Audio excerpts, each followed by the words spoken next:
Bienvenidos al podcast de Centro Eleia, Actividades Psicológicas.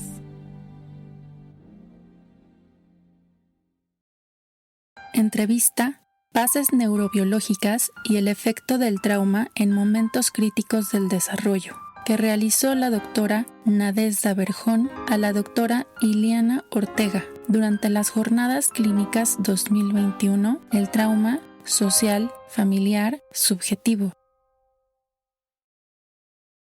Pues buenas tardes. Nuestra invitada es una destacada psiquiatra mexicana, radicada en Canadá. Es científica clínica y profesora asistente de psiquiatría en la Escuela de Medicina Cummings de la Universidad de Calgary. Es consultora del Centro de Terapia Familiar de Calgary, así como de la Clínica de Trastornos del Ánimo y del Programa de Apoyo Juvenil Comunitario. Es encargada de educación y actividad comunitaria del Centro Madison para la investigación y educación de salud mental. Coordina la investigación del programa de su especialidad de psiquiatría en niños y adolescentes. La doctora Ortega es egresada de la Universidad de Anáhuac, en donde cursó sus estudios de medicina. Completó su formación como psiquiatra en el Instituto Nacional de Neurología y Neurocirugía en la Ciudad de México. Posteriormente obtuvo una beca para especializarse en psiquiatría internacional en la Universidad de Dalhousie en Nueva Escocia. Asimismo, concluyó su entrenamiento como psiquiatra infantil y del adolescente en la Universidad de Calgary. El trabajo clínico y de investigación de la doctora Ortega se enfoca al abordaje transdiagnósticos de los problemas de regulación emocional severos. Ha publicado varios artículos y capítulos de libros para diversos institutos y revistas de psiquiatría con temas vinculados a la depresión y suicidio adolescentes, así como el tratamiento farmacológico de la psicosis infantil. Es coautora de las guías canadienses de tratamiento para la esquizofrenia y otros trastornos psicóticos. Así que le damos una cálida bienvenida. Pensamos, digamos, que en esta charla que vamos a tener nos va a poder ilustrar de manera muy amplia y profunda sobre la complejidad de este impacto que son los eventos traumáticos en el organismo. Y en ese sentido, bueno, pues si bien partimos de perspectivas diferentes, nuestra jornada centrada esencialmente en la perspectiva del psicoanálisis, podemos pensar, ¿no?, que coinciden ambas disciplinas en considerar al trauma como una ruptura en la armonía, en el desempeño general de la vida cotidiana. Hay una especie de quiebre. Desde nuestra disciplina lo podemos pensar un poco así, y desde la suya, doctora Ortega, como a grandes rasgos, como para iniciar esta charla, ¿cómo define o cómo entiende la noción del trauma? Gracias, Nadezhda. Primero, solo quiero agradecer por la invitación. Estoy súper emocionada de poder participar con el Centro Eleia en sus jornadas académicas. Y como tú bien dices, efectivamente, el trauma es una herida al balance o al proceso armónico, no solamente neuronal, pero biológico y orgánico en general. De forma muy general, hablando, las heridas psicológicas activan el sistema límbico del cerebro, pero un efecto adverso o un efecto traumático o una herida psicológica no causa el mismo cambio en un individuo comparado con otro. Depende de muchos aspectos psicológicos, genéticos, ambientales, el efecto que esa herida psicológica va a causar. También es muy importante tener en cuenta que las heridas psicológicas son diferentes dependiendo del tiempo en donde suceden. Si pensamos, por ejemplo, en el desarrollo biológico, nuestro desarrollo neuronal, la mayoría del desarrollo neuronal sucede en la fase uterina, antes incluso de que nazcamos. Entonces, si una mujer embarazada sufre múltiples situaciones traumáticas o estresantes durante el embarazo, eso puede causar afección del desarrollo biológico en general, no únicamente neurológico, pero biológico, porque se alteran muchas de las hormonas de, de sobrevivencia, como el cortisol. Por ejemplo, en algunos estudios hechos en modelos animales, en donde han estudiado el efecto del estrés intenso en ratoncitos embarazados, han visto que la cantidad de desarrollo de la materia blanca en sus cerebros es mucho menor. Y algo muy curioso que han visto es que los fetos masculinos, de género masculino, de sexo masculino, son mucho más susceptibles a los impactos negativos de ese estrés. Y digo, es muy curioso porque después si vemos los porcentajes, por ejemplo, de problemas que son mucho más profundos y generalizados, por ejemplo, los problemas cognitivos, el autismo, el trastorno por déficit de atención, tienden a ser más prevalentes en los varones que en las mujeres. Es interesantísimo, por ejemplo, cuando se estudia genética en el trauma transgeneracional, ¿no? Que se ha estudiado, por ejemplo, en los sobrevivientes del Holocausto o del genocidio en Ruanda, de los habitantes originarios de Norteamérica, que se ve que estas personas son mucho más susceptibles, son mucho más vulnerables a los efectos negativos del trauma. Y tiene que ver en parte porque sus genes en respuesta a esta epigenética se han modificado, que estos cambios suceden mucho más rápidos que la adaptación y la evolución. Entonces, de una generación a otra podemos ver estos cambios muy impactantes en cómo responden al trauma, y entonces podemos ver porcentajes altísimos de enfermedad mental, y no solo mental, pero también los efectos físicos, porque no hay una dicotomía del cerebro y el cuerpo, ¿no es cierto? Estamos totalmente conectados. Si yo estoy sufriendo impactos negativos, traumáticos a nivel psicológico, van a tener un impacto en el cuerpo. Sabemos que la gente que sufre de manera crónica y desde el inicio de la vida temprana y heridas psicológicas, son mucho más susceptibles a enfermedades cardiovasculares, a cánceres, a infecciones. Pensaba un poco respecto a bueno, retomando lo previo de lo transgeneracional, si la persona no conoce ese pasado histórico, si no se habla, que es lo que ocurre muchas veces, que no se quiere hablar de eso porque resultó sumamente doloroso, sumamente devastador o vergonzoso, humillante, en fin. Entonces no se transmite oralmente la historia y puede ser que en ese sentido no se ponga atención como está, retomando lo que usted comenta, esta sensibilidad a ciertos padecimientos o a esta sensibilidad al estrés como una sensibilidad particular, y que si, supongo, ¿no? Que si esta persona pudiera conocer su historia, la historia familiar de generaciones atrás, podría, no sé si está de acuerdo, podría tener como más cuidado de su salud, un cuidado extra, como procurar como cierto tipo de hábitos o cierto tipo, o sea, cuidarse de ciertas situaciones violentas, sabiéndose más sensible, ¿tiene sentido? Tiene absolutamente todo el sentido del universo. De hecho, es importante subrayar que las intervenciones de manera temprana son muy importantes y pueden definitivamente cambiar, como tú dices, esa susceptibilidad, y también tal vez aumentar el cuidado o cambiar la narrativa de ser una víctima a ser un sobreviviente que puede tener impactos fortísimos en cómo nos vemos y cómo vemos a nuestro futuro.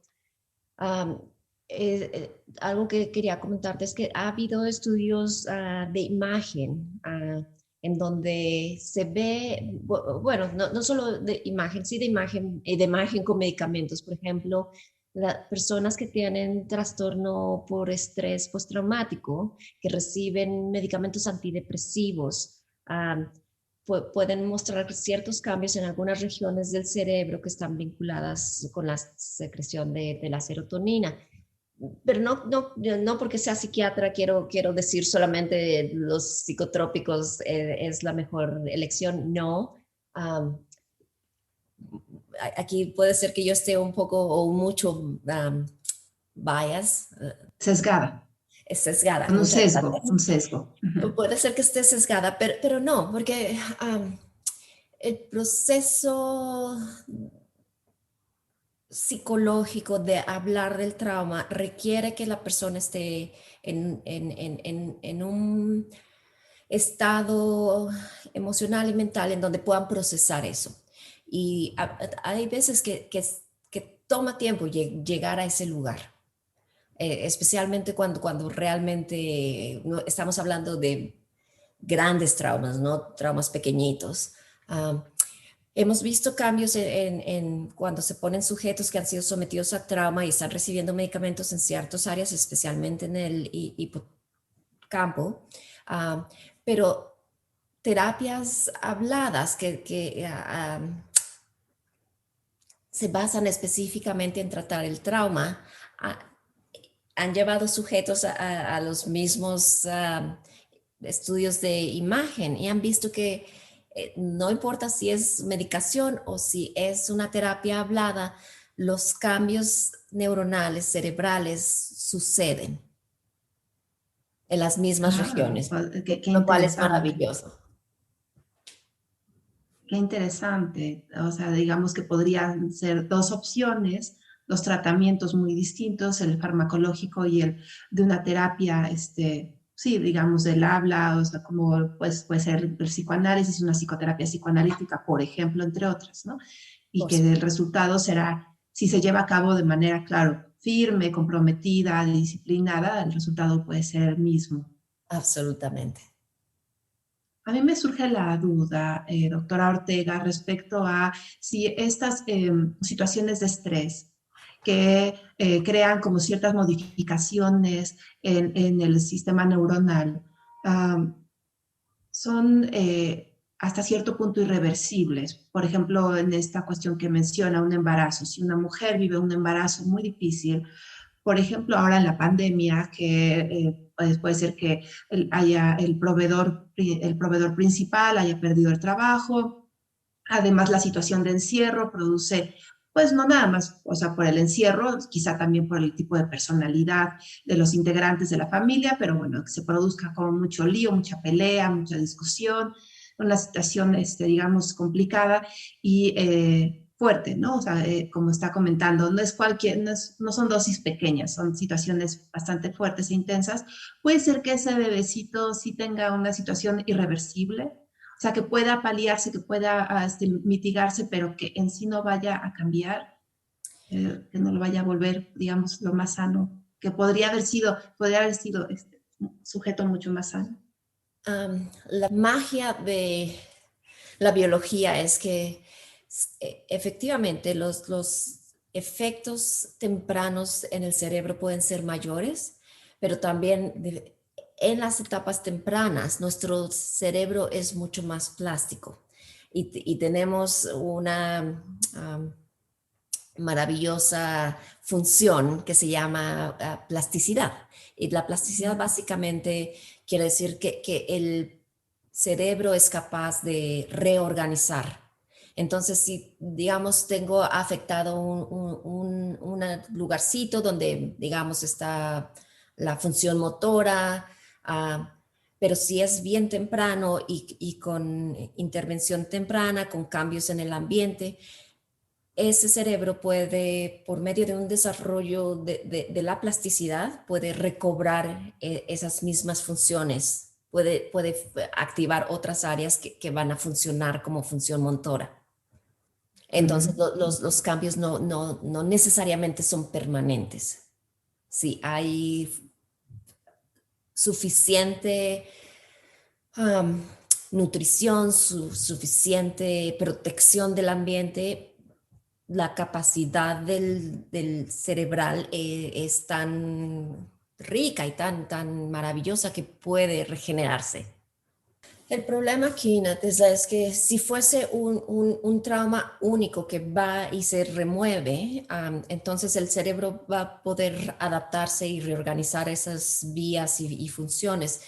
El problema que vemos muchas veces con nuestros pacientes, y estoy segura que tú y quienes estén viendo esto lo ven, es que no es un evento traumático, son cebollas, es un evento traumático tras otro evento traumático, tras otro evento traumático, tras otro evento traumático, que al final termina dándonos este resultado de afectaciones con efectos a largo plazo y crónicos que como tú bien dices, puede afectar la cognición, la memoria y muchas otras funciones.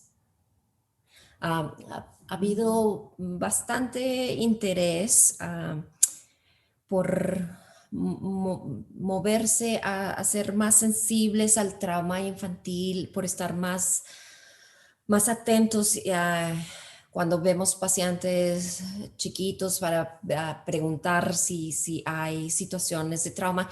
Muchas veces pensamos trauma solamente como ser víctima de violencia sexual o física, pero hay muchas otras maneras en las que una persona, especialmente alguien que es dependiente del sistema, de sus padres, de la comunidad, puede ser víctima de trauma. Por ejemplo, cosas tan sencillas como no tener buena nutrición, como no tener buena relación con los padres, comunicación, sentir que tus padres están ahí, que te protegen, que en donde vives es un ambiente seguro, ¿no?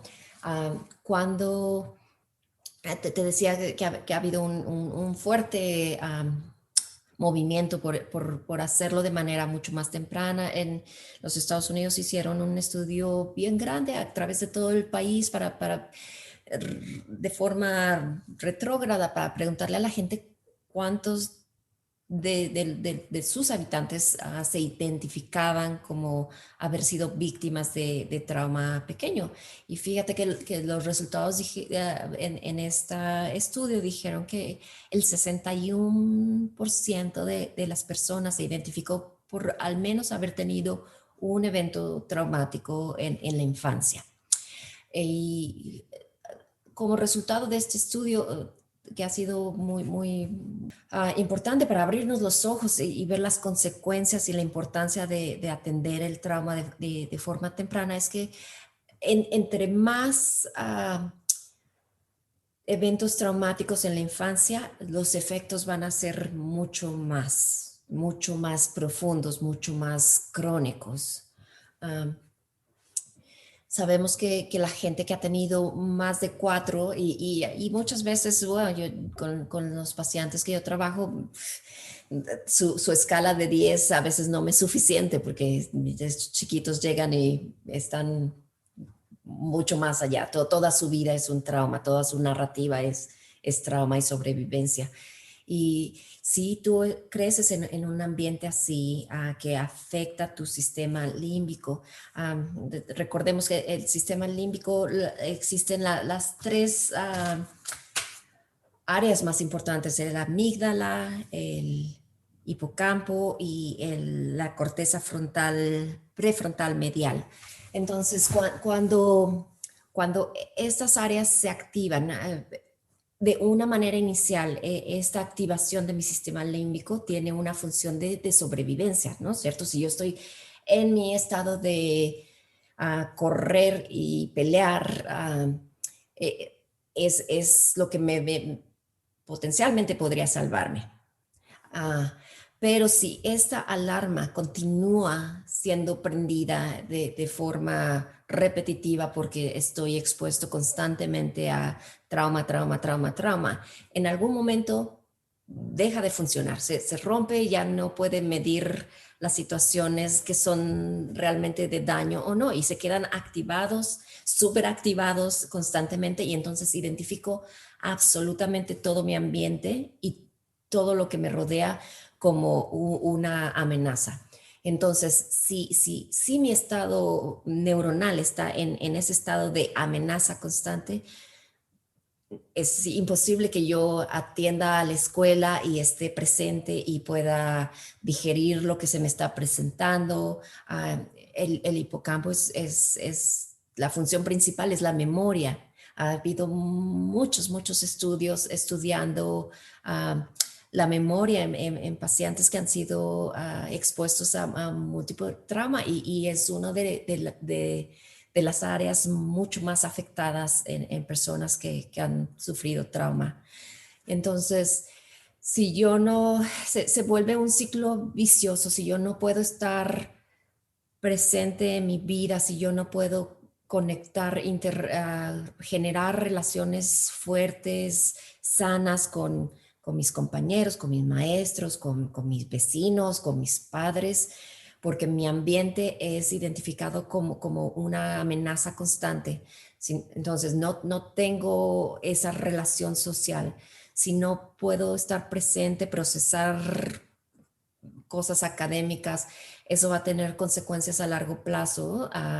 Probablemente no pueda, o va a ser muy difícil que yo vaya a tener más educación, ¿no? Y si no tengo mucha educación, pues seguramente va a haber problemas financieros y de trabajo, y se vuelve este círculo vicioso de que las personas que han sido víctimas de trauma se sigue retraumatizando y sigue estando en situaciones en donde no encuentran salida, a menos que se les pueda ayudar, se pueda uno regular. Como te decía, hay veces que no solamente es el sistema neuronal, es el cuerpo también. Los ves que llegan y están vibrando. Y muchas veces, desafortunadamente, lo primero que tenemos que hacer es medicar, porque en ese estado es dificilísimo, o te tardaría muchísimo tiempo el poder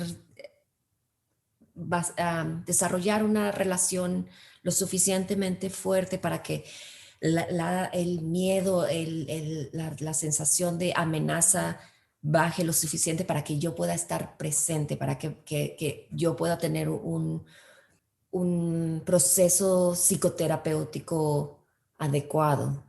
Y puedo imaginar que entonces las adicciones pueden insertarse fácilmente en esta situación, ¿no? Un poco pensando la marihuana que está legalizada en muchos lugares como algo que calme ese estado de alerta, de estar todo el tiempo preparándose para un peligro que se avecina, o que se presiente, ¿no? Que va a ocurrir. Y entonces tenemos ahora dos problemas, supongo. Sí, bien mencionas los problemas con el uso de sustancias, no solamente la marihuana, pero los opioides, la heroína, cualquier cosa, porque efectivamente ese sistema de regulación está roto, y yo no tengo buenos mecanismos para regular, para calmarme. Entonces hay problemas de insomnio, hay problemas de depresión, hay problemas de ansiedad, hay problemas de violencia, y entonces efectivamente ahí está la cebollita, otra capa, ¿no? Y después entonces es el problema de uso de sustancias. Y es muy interesante cuando a veces se presentan los pacientes y vienen, digamos, por ansiedad o por depresión o por trastorno obsesivo compulsivo o uso de sustancias, y empieza uno a levantar las capas de la cebolla, ¿no? De los síntomas, y vamos a ver cómo está el sueño y cómo está la alimentación y cómo están tus relaciones y cómo está todo lo demás. Y cuando llegamos al fondo, lo que nos encontramos es que el origen es trauma. Qué fuerte, ¿no? Qué fuerte, qué interés. O sea, digamos, por ejemplo, lo que tenemos entonces varios elementos, tenemos lo genético como pues un componente que está presente. esta predisposición o esto transmitido genéticamente a lo largo de generaciones, pero también tenemos el ambiente, aquellas experiencias, si hay un ambiente que contenga, que sostenga, que dé apoyo o no. Y también ha hablado de situaciones como muy básicas, esenciales, como tener la nutrición asegurada, una buena nutrición, o pensar situaciones que corresponden a la edad, a la etapa de desarrollo, más las experiencias, digamos, externas que sobrepasan, ¿no? Lo esperado en la vida cotidiana, situaciones graves. Estaba pensando en esto que está en su currículum, del interés en estas investigaciones de transdiagnósticos. La idea un poco es no crear un diagnóstico fijo, como una etiqueta, un solo diagnóstico, sino que, bueno, que una situación de una persona puede pensarse como compartida dentro de diferentes espectros, digamos, o diferentes etiquetas, pero sin encasillarla. Un poco esa es la intención, como pensar más de manera más amplia. Exactamente, esa es la idea. Y poderles Claro. ofrecer lo que ellos necesiten en el momento en el que estén listos para recibirlo, Mm. en lugar Claro, de porque una estarlo etiqueta crearía más estrés, ¿no? Tal vez. genera más estrés y además genera que si yo le etiqueto como un trastorno únicamente de ansiedad o únicamente depresivo, que sabemos que la mayoría de los pacientes que tienen depresión tienen algunos síntomas ansiosos y viceversa. Los pacientes ansiosos muchas veces tienen síntomas depresivos, pero entonces si yo encasillo y si yo limito y me encierro en una cajita, entonces termino queriendo impartirles una terapia, ya sea hablada, psicológica o una terapia farmacológica que no es diseñada para el paciente, que es diseñada para el average people, ¿no? Es como si llegase una persona que yo digo, bueno, hoy solo traigo el suéter y es talla chica y la persona me dice, pero míreme que yo he comido muy bien y en este no me queda, no, pues ese es el que tenemos y ahí métase, pues no, no funciona. Cuando trabajamos con gente, como estoy segura que tú lo sabes, necesitamos crear nuestras intervenciones específicas para el momento y la persona que tenemos enfrente. No les puedo dar un menú y esto es lo que hay y nada más, porque entonces eso no funciona.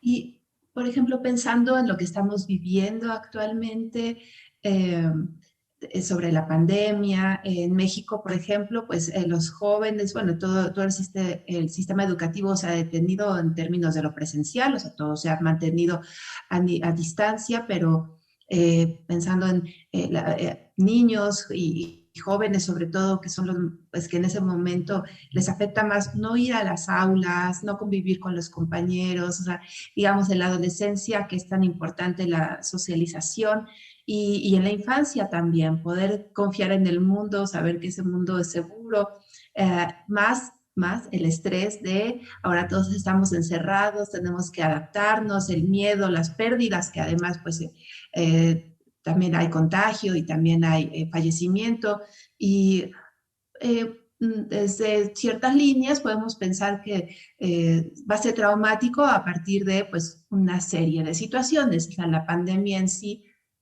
puede o no implicar un trauma, no necesariamente va a ser un trauma, pero a nivel del sistema neuronal, o con lo que usted comenta, sí habría como algo que tengamos que poner atención ahora que están las vacunas y que, bueno, que se ha regresado a ciertas actividades. Hay que poner atención a algo, habrá quedado, ¿no? A cierta afectación por todo esto vivido en más de un año. Yo creo, Nadeza, que definitivamente va a haber implicaciones, ¿no? Y ya se ha empezado a hablar que lo que viene, la segunda ola que viene, es una epidemia de problemas psicológicos, ¿no? Ha sido muy duro. Como hablábamos antes, un efecto estresante no va a tener el mismo efecto en dos personas. Entonces tenemos que estar más, sí atentos, pero creo que no es, vamos a darles terapia a todos porque todo el mundo va a tener efectos traumáticos, no, pero sí empezamos a notar y una vez que los chicos regresen a una rutina, a su ambiente normal, entonces yo creo que irán apareciendo por ahí, una vez que normalicemos esas cosas, ellos los que van a necesitar intervención y los que no.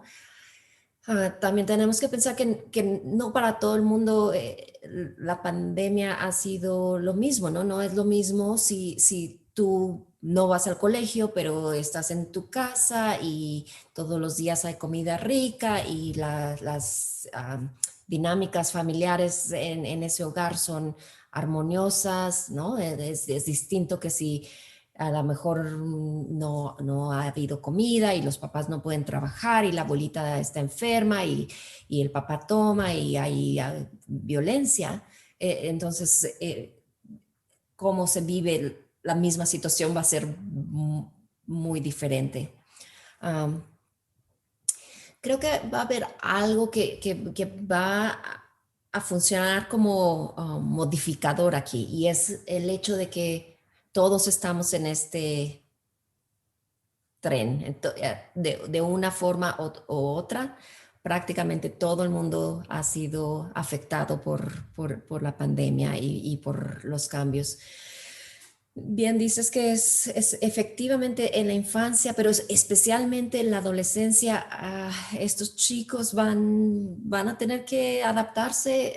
Yo confío en nuestros jóvenes, confío que la mayoría de ellos, una vez que la vida retome algo de normalidad, van a poder readaptarse y cachar, ¿no? Esa capacidad maravillosa de plasticidad cerebral. Yo espero que no vaya a tener consecuencias negativas a largo plazo, pero seguramente habrá unos que desafortunadamente van a requerir mucho más atención. De acuerdo. Y bueno, pensando también en en esta coordinación que lleva a cabo respecto a salud mental, a la promoción de salud mental, ¿qué nos podría recomendar? Obviamente en términos generales, ¿verdad? Porque de eso se puede hablar pues otro tanto. ¿Qué podemos hacer para garantizar la mayor salud mental posible? Mira, yo creo que existen unos grandes pilares.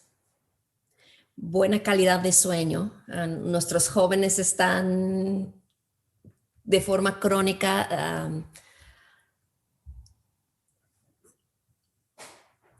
con insuficiente cantidad de sueño. Se quedan en el teléfono o en la computadora hasta las tantas y no duermen suficiente. Sabemos que el sueño durante la adolescencia es importantísimo. Es durante el sueño que nuestro cerebro libera la hormona de crecimiento. Y esto sucede durante los estadios más profundos del sueño. Entonces, si yo no estoy teniendo suficiente sueño en mis noches y no estoy llegando a esos estadios profundos de sueño, mi liberación de hormona del crecimiento va a ser limitada. Entonces, súper importante el sueño. Los jóvenes necesitan en promedio entre 9 y 11 horas de sueño por noche. La otra cosa bien importante, nutrición. Una buena nutrición. De repente comer un poquito de papas con chile y cochinaditas está muy bien, pero necesitamos comer regularmente, comer bien.